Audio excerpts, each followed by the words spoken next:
Hey everybody, this is a quick video in case you have Edifier X2 Bluetooth wireless earbuds and you need to do a hard reset on them.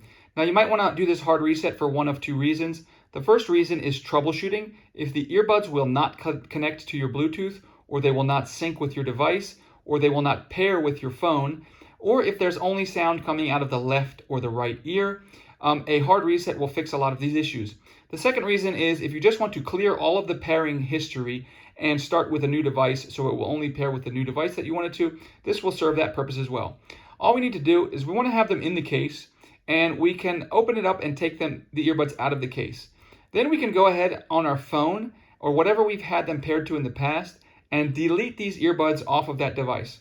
Once we do that, we want to come in behind and we want to press and hold on the back button of either of the two earbuds for about 8 seconds until the indicator light will blink blue, indicating that the reset has begun.